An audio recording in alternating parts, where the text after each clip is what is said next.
glavno in odgovorno urednico dela Romano Dobnikar Šeruga, da skupaj razglasimo Delovo osebnost 2011. Prosim.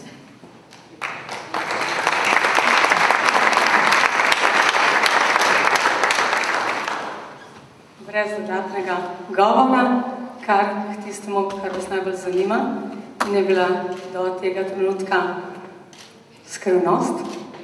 Delova osebnost leta je gospod Ivo Boscarol. Čestitamo.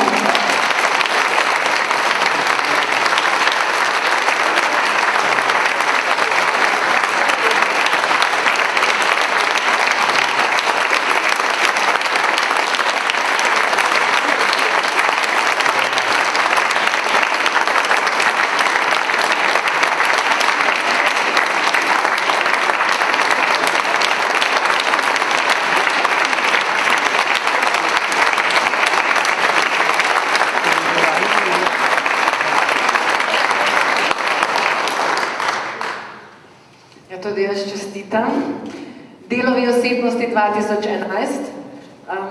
Jaz bi za začetek, za ogrevanje, ker čakamo na vaše besede.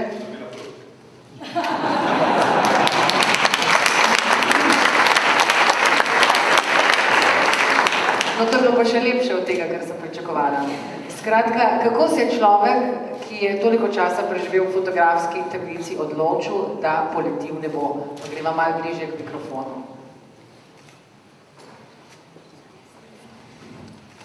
Ja, življenje je seveda polno izzivov in če si rojen v znamenju ovna, jih je še več in počasi postanejo tisti izzivi v temnici premalo in je treba odpreti nova obzorja, koliko mogoče tudi letalstvo ni zadnje.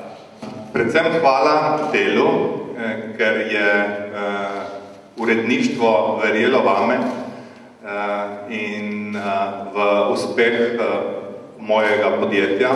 Nenazadnje danes sem bil že tretjič nominiran, najprej sem pristal na 3. mestu, potem na 2., zdaj na 1. Veste, to pomeni tudi delo na dolgi rok. Danes je lahko biti uspešen na kratki rok, na račun zaposlenih, na račun okolja, vendar zgodbe, jih tudi taka priznanja, ki jim dajo to vrednost in vrednoto in nenazadnje tudi zelo veliko obvezo za naprej, so tiste, ki se pišejo na dolgi rok.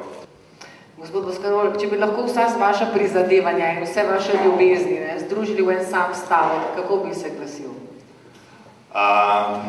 Verjetno vrednote. To imam na 1. mestu in upam, da bom lahko obdržal to tudi naprej. Hvala vam.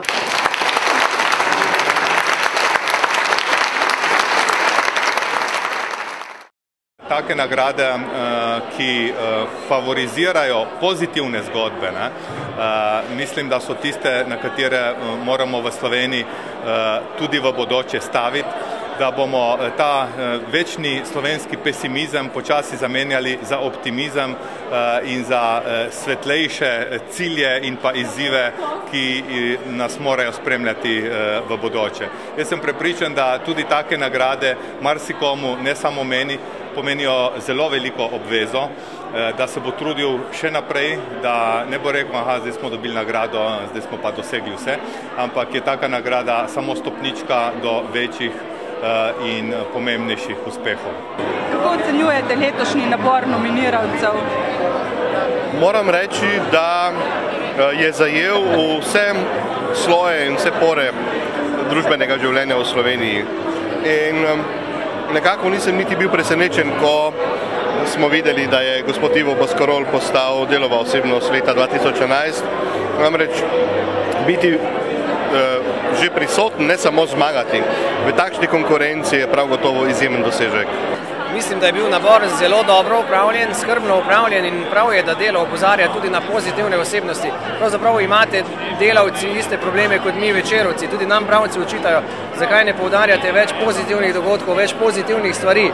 In morda smo res nekako pod vtisom vsega negativnega, kar nas pač obdaja, mi pač opisujemo svet takšen, kakršen pač je.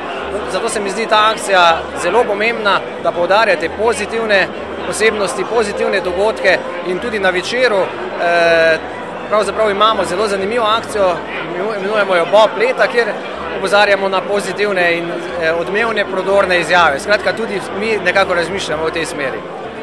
Meni se zdel izbor odličen. Dobili smo pravega zmagovalca. Gospod Boscarol je absolutno zmagovalec v vseh pogledih. Mislim pa, da tudi ostali, ki so bili nominirani, si absolutno zaslužijo mesto med 10. Prepričana sem, da je takih, ki si zaslužijo to priznanje, še veliko.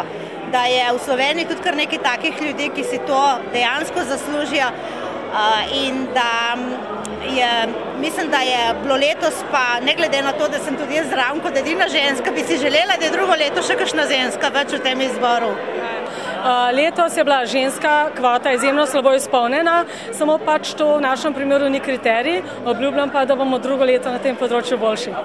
Ali menite, da bi mogli biti takšnih prireditev več, bi morda morali doseči tak nivo dobrih novic, da sploh ne bi bile potrebne, se to sploh da narediti? Ne, pač časopis ali pa medijev gledalo družbe. Ne? Tako da, če je kritika na mestu, je kritika na mestu, če je na mestu pohvala, moramo pohvaliti. Tako da, tudi če bi podeljevali limone, ne, za najbolj negativne osebnosti leta, to bi bila tudi stvar verjetno, ki bi pritegnila veliko pozornosti.